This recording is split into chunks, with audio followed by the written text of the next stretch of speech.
Almost half of what I brought went to the trash, and there were many things I wish I had brought with me when I moved to Japan. That's why I made this video to guide you on what you should pack. Stay tuned until the end because you don't want to miss anything. Aside from your passport and boarding tickets, there might be important documents you need to bring with you, especially for government purposes or for better work opportunities. These documents are birth certificates, transcript of records, diplomas, training certificates, your license in whatever field, and if you want to drive here, you need your driver's license and an international driver's permit. Bring whatever documents you can think of that any new company might ask you for, since it's possible that you will have a change of career. Aside from having these documents on hand, I also made sure I had scanned copies of them, and I was definitely able to use my scanned copies in my adult documents situations. Another important note is that if you're planning to send remittances back to your home country, you could be eligible for tax refunds. I do file my tax refunds yearly, and for that, I brought my original copies of birth certificates and the birth certificates of each of my dependents.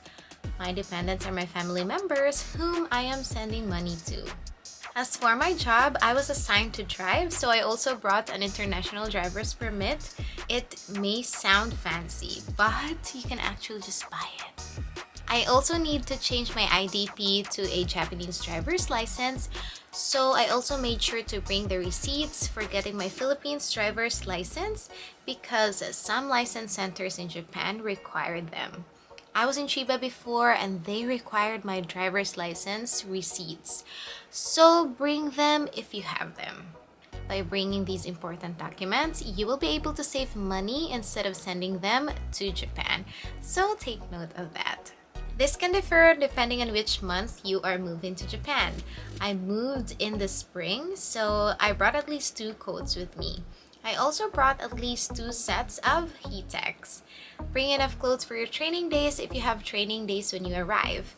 And as for me, I brought 3 pairs of business clothes for my 5 days of training.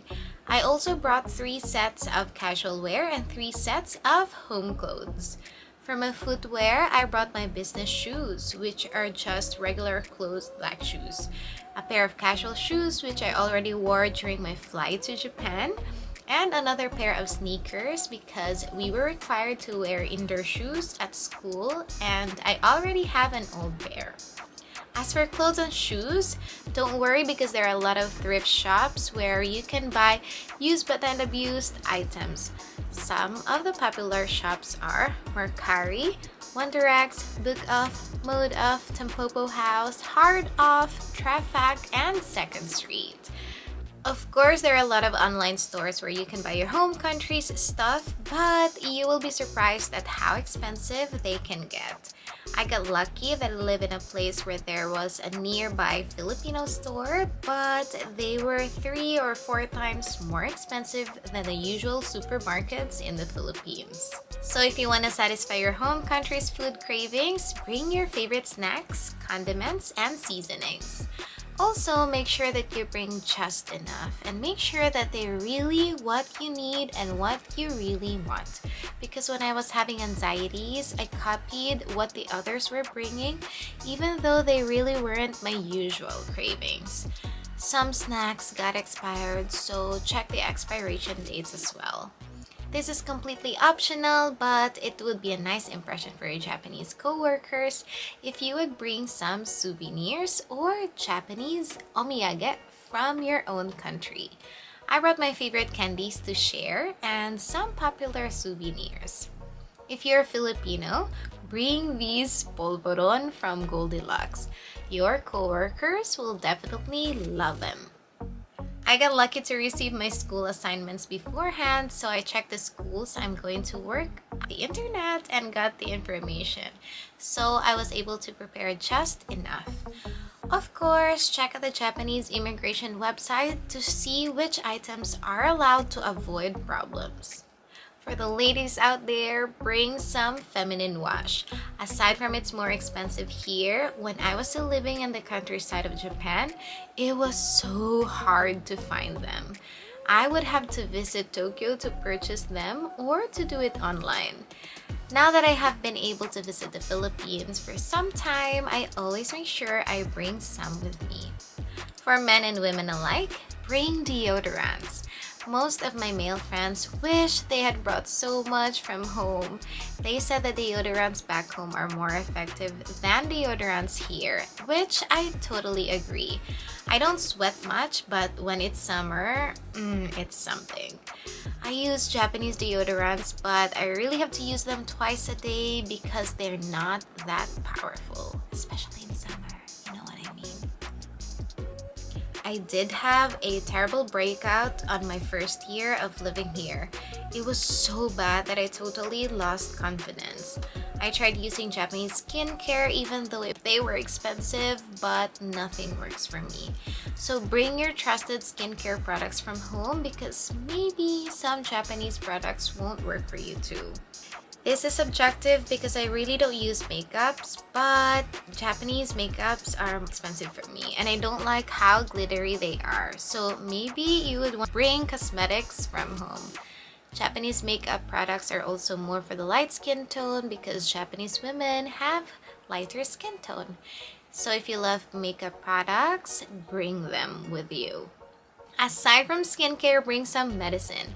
I brought medicine for sore throat, fever, cough, cold, skin itch, allergies, and pain relievers.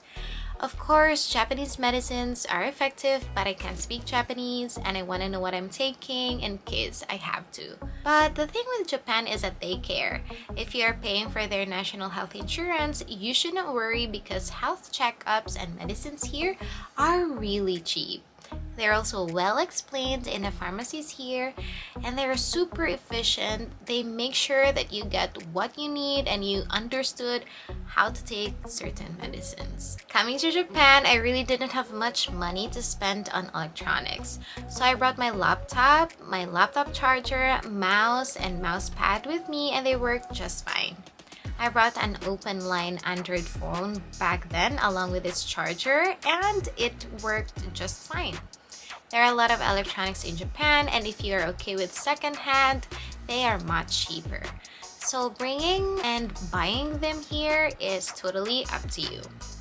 Right now, I'm using a second-hand MacBook Air 2017 that I only brought for 40,000 yen in a second-hand shop here in Tokyo and I have no issues with it after having it for a year now. I actually messaged my manager when I was still in the Philippines for this and they allowed me to print my materials at the office. So that saved me money and extra luggage weight. And also now that PowerPoint presentations are more convenient, you might as well want to do that as an option. But of course, technology can have problems, so be ready for that as well. You don't want to have class problems on your first day of work. Other work essentials that I brought with me are battery packs to charge my phone, my work backpack, some pens, and my name tag. I know I can't speak Japanese, but I brought some survival Japanese with me, like greetings, some vocabularies, because there are a lot of YouTube videos you could watch while on the plane to at least know and use some while traveling to Japan. As for me who came in March, my first salary was still in May. So I had to wait 2 months for my first salary. So I made sure that I brought enough money for it. I suggest that you budget at least 2,000 to 3,000 a day for food and essentials. Bring 30,000 yen for emergency funds and your money for moving in fees. And if you want to explore and travel Japan, bring enough money for that too. Of course, I mentioned more than what I actually needed during that time, but it really depends on how frugal you can be, how big your appetite can be, and how your lifestyle can look like in daily basis. And bring yen or USD.